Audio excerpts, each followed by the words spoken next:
Idi iti sitwasyon mi iti association idi during ti land preparation panagarado nga mano-mano.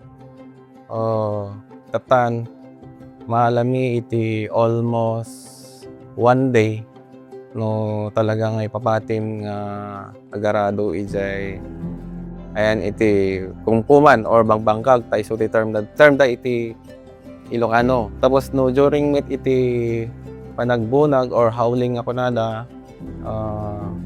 dagiti converted nga kuliglig nga 4-wheel drive or kuliglig nga usaran nga pan agbunag ngem mamingsan karkaro no katutudo marigatan kami nga agbunag. Iti may sapay nga problema karkaro no katutudo jay ngay panagruwar iti iti peste iti mais. Only kon kunada nga fall armyworm. Dito nga peste kat may isa nga problema iti mamais mi karkaro ta di pa nagdakkel na kat maapektaran kasi ininuton na iti nga fall armyworm nga kankanen dagiti bulbulong iti mamais.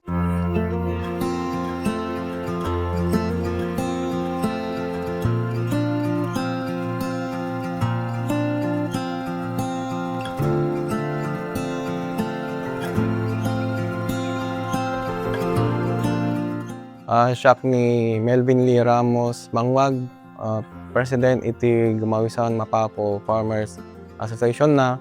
Kat dito yung association kat masarakan dito Mapapo, Pinokpok, Kalinga.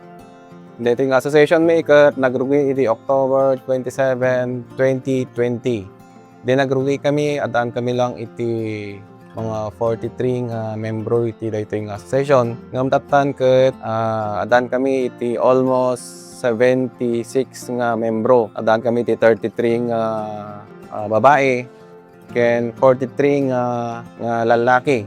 Tatan iti main or the common commodity ni nga imulmula ket hybrid corn yellow seeds. Idi adan iti intervention or tulong nga magapoy iti DA under ti corn dakkel itulong na dagiti intervention. Hindi adan iti nawat mi. Pagyamanan mi iti corn program kasi adoba seed iti ininted da nga intervention.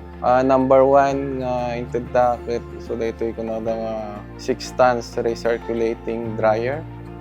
Tapos second, ito ni water pump. 1 set nga water pump with complete accessories. Third, ito ay 90 horsepower 4-wheel drive tractor with trailer, disc plow, plow harrow, seeder. Tapos, ito sa marano, itid naman iti kunada nga hybrid corn yellow seeds with fertilizer. Nagdakkel iti tulong na iti aday iti tractor iti association.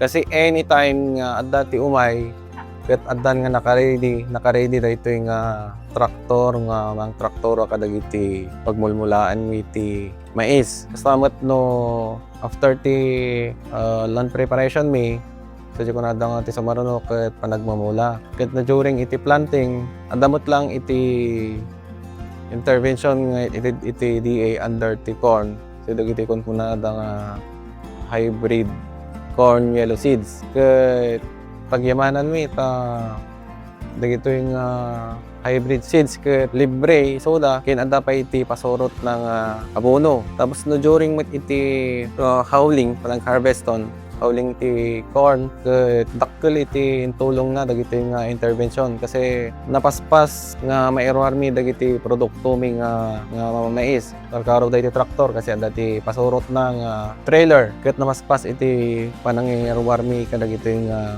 produkto mi karkaro no rainy season syempre napigsa ti traktor ket kaya na nga kargaan iti almost 50 kabans compare mo kadagiti ni babasit nga paghahawl mi iti mais. During iti daytoy nga panagitid dati intervention imadungay iti income iti every member kasi nagitid da iti libreng hybrid corn seeds in abono maikuangay mabasbasitan iti gasto iti every farmers. iti paglaklakpan mi kadagito nga ay nagana mamais ko iti within Kalinga lang. Dati traders dati Tabuk City so dati umay nga panagala ngay dito. Actually danunen da jagay mamais mi iti farm. Adama dagiti duma nga mapandag alanan de ni produkto mi on the spot nga kilaw da bayadan da. Ada iti plano iti association or dagiti kakadwami kasi dito yung association may palang ket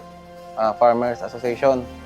Tatan na dati plano iti association nga agbalin ko mga cooperative. Tap na may register so na iti under iti CDA. Tap na ti kasta ket ad ti chances no agbalin ton nga cooperative. Lumawlawa iti sakop na ken pad-adon mi iti membro no mas nga agbalin kami nga ko na nga cooperative.